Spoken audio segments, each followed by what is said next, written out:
It is the randomness of India and the confronting nature of the country which always leaves me wanting more. I genuinely felt privileged to meet Gurdu, who was one of the few survivors in India of a Russell Viper attack. He was given the wrong anti-venom. He was given anti-venom for a cobra bite.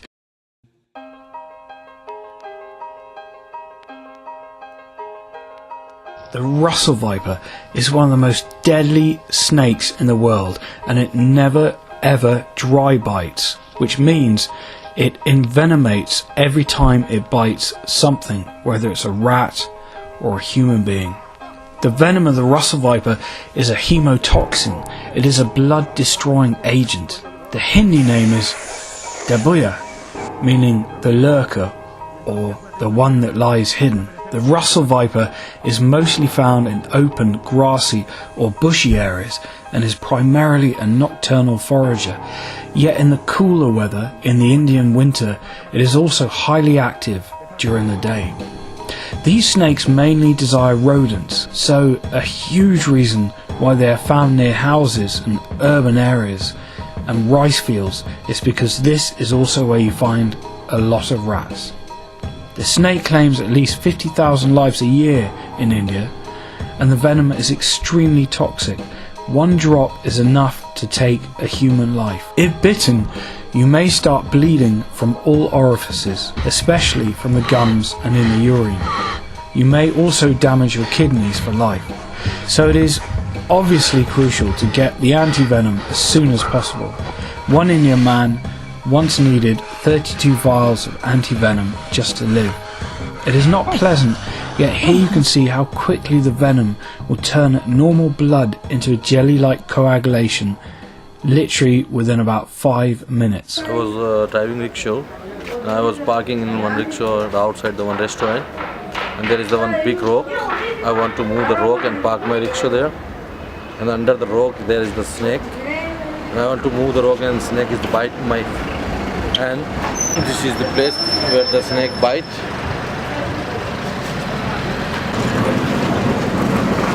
.96 stitching on my arm. Guru was telling me earlier that his whole arm puffed up to about the size of an elephant's leg and went black and green, and he was rushed off to hospital to get the anti-venom. So he was very lucky that he lived. I was in absolute heaven on the terrace overlooking the Banani Lake inlet, with an English newspaper, curried scrambled eggs on toast, Indian coffee and an Indian cigar were my companions in this special moment. And then Cheeky's charismatic smile greeted me an hour later, and he excitedly told me he wanted to drive me to his home village. So we headed out for Ekling, 14 miles outside of Uidapur. Cheeky and I are climbing the mountain to get an amazing view of this district. So we're coming up to a temple up at the top of the hill, and then we're going to get a really lovely view of the lake.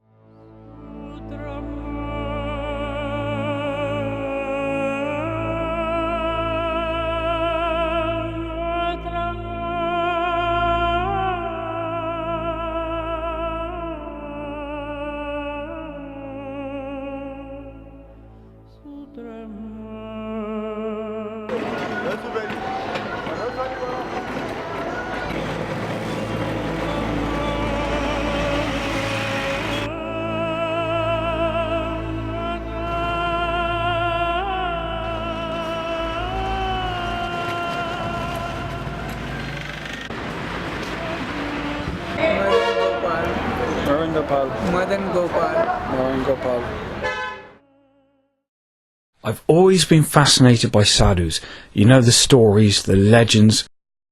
Here is a sadhu who's held his arm up for 40 years. A sadhu who's been hanging upside down for a long time.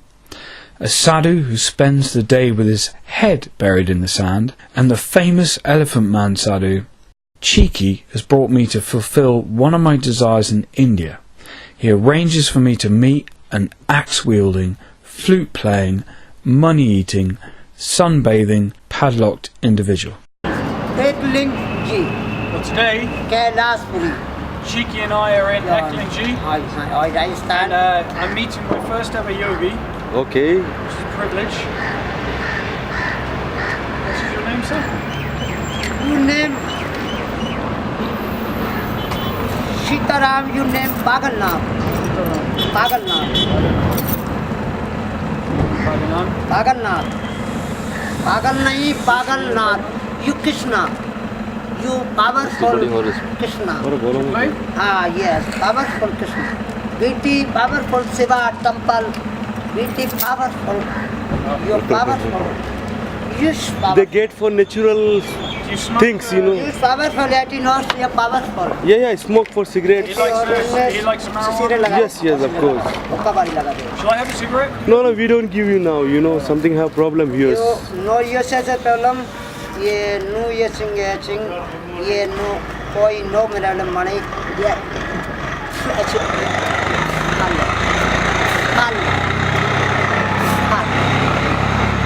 What's he saying, Cheeky?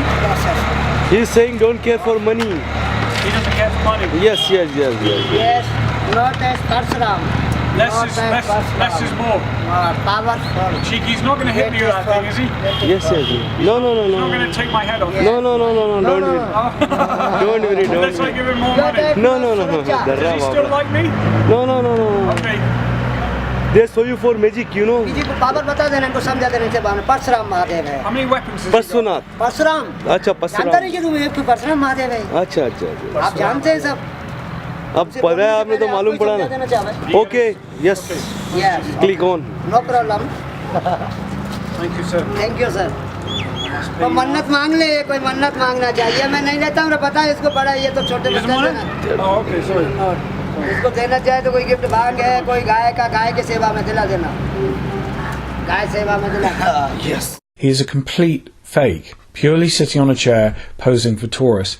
What really upsets my genuine Indian translators is that this man is mocking an ancient and highly regarded 5,000-year-old Hindu god called Pashuram. True sadhus do not smoke filter cigarettes or ever ask another man for money. He's insulting true Hindu culture and devotees to the Hindu faith. I was pleased to get away from the hustle and bustle of Mumbai, a city which never seemed to sleep. So he led me to the village where he was born, and here I started to see the other side of India. Village life was tranquil, a polar opposite to city life. Ox and water wheels replaced oily machines. Serene villagers worked the rice paddies as opposed to smoking factories.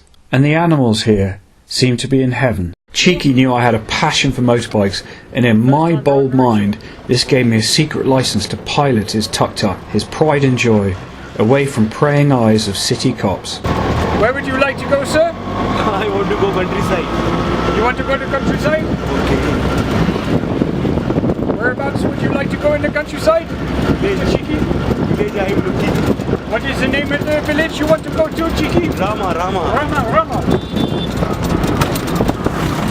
150 rupees, okay? Okay, no problem. The village people behind us, the main crop that they grow is the rice in the rice fields, and also oats. Oats for porridge and their soups. You out of breath?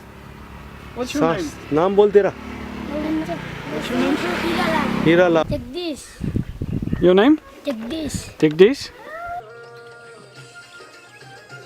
Cheeky brought me to the heart of his village, where we stopped to enjoy the simplicity and stillness of village life, the brewing of chai tea, which was, of course, an everyday occurrence in India. A place where the locals sit and ponder, where time stands still.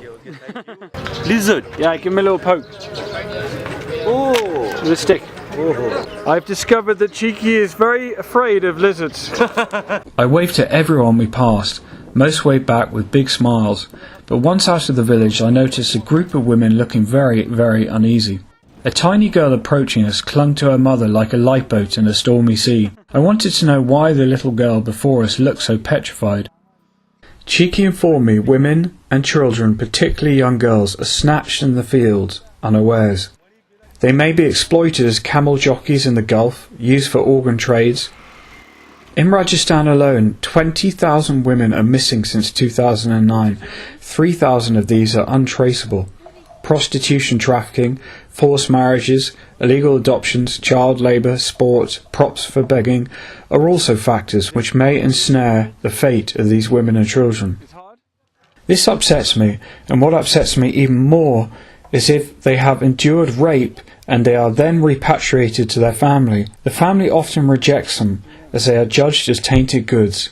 Parents believe they cannot marry them into suitable caste systems. Naturally, this mother recognised Cheeky, relaxed, and came to say hello.